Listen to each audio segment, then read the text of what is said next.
महापालिकांसाठी अर्जाचा उद्या शेवटचा दिवस आहे। अजूनही मात्र घोळ कायम आहे। ठाण्यात महायुतीची बैठक सुरू आहे। छत्रपती संभाजीनगर या ठिकाणी तोडगा निघत नाहीये। पुण्यात शिंदेंच्या शिवसेनेची रात्री दादांच्या राष्ट्रवादीची बैठक होणार आहे। तर आपण पाहतोय ही तीनही दृश्य बघा। ठाण्यात भाजप आणि शिवसेनेची बैठक सुरू आहे। संभाजीनगरात शिवसेना आणि भाजपमधला पेच कायम आहे।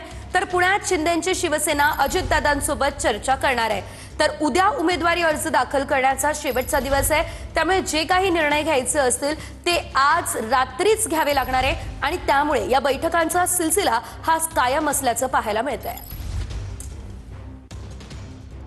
महत्त्वाच्या काही जागा आहेत। महत्त्वाच्या जागांमध्ये पेच सध्या निर्माण झालाय। ठाणे, संभाजीनगर, पुणे या महापालिका अतिशय महत्त्वाच्या प्रत्येक पक्षासाठी आहेत आणि त्या ठिकाणचा पेच सुटत नाहीये। त्यामुळे आता बैठका या ठिकाणी सुरू झाल्या असल्याचं आपल्याला पाहायला मिळतंय। एकीकडे भाजप शिवसेना, दुसरीकडे शिवसेना भाजप संभाजीनगरात आणि शिंदेंची शिवसेना पुण्यात अजितदादांसोबतही संवाद साधणार आहे।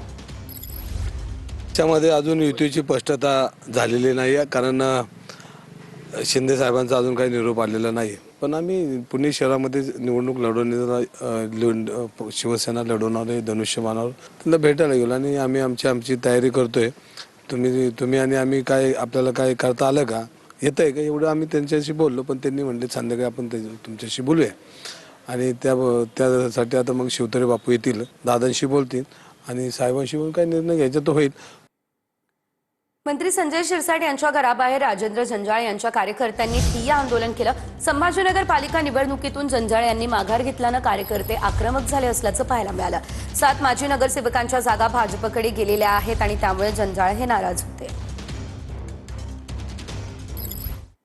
छत्रपती संभाजीनगर या ठिकाणच्या शिवसेना आणि भाजपच्या युतीवर अजूनही निर्णय झालेला नाहीये। भाजपच्या मनात नक्की काय आहे हे आम्हाला कळत नाही असं संजय शिरसाट म्हणाले। भाजपकडून सकारात्मक प्रस्ताव न आल्यास वेगळा निर्णय घ्यावा लागेल असंही संजय शिरसाट यांनी म्हटलेलं आहे। दुपारी 4 वाजता तो प्रस्ताव आमच्याकडे आला आणि त्याच्यातही काही त्रुटी त्यांच्याकडून राहिल्या। त्या त्रुटी दुरुस्त करायला पुन्हा त्यांना ते वापस पाठवले, परंतु आता जर पाहिलं तर आतापर्यंत त्याच्यावर आणखीन त्यांची दुरुस्ती होऊन आलेलं नाही। त्यांच्या मनात नेमकं काय चाललंय हे आम्हाला सुद्धा कळत नाही।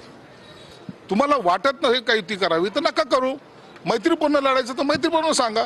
आता जर सकारात्मक त्यांच्याकडून प्रस्ताव आला नाही तर कदाचित मग आम्हाला वेगळा निर्णय घ्यावा लागेल आणि हे निर्णय घेण्याच्या पूर्वी आम्ही एकनाथ शिंदे साहेबांशी बोलू।